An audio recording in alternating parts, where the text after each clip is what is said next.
Тя запали цигара по оня начин, по който разбираш, че всичко е вече решено, и каза: край.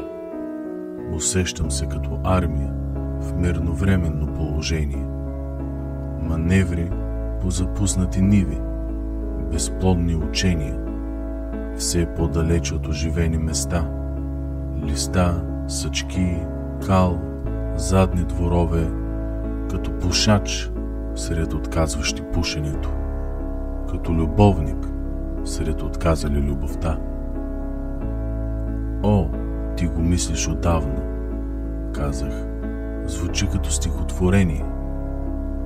За мен е оставен финалът. Ето, аз съм леко ранен, много леко ранен и неловко кървящ в мирновременно положение.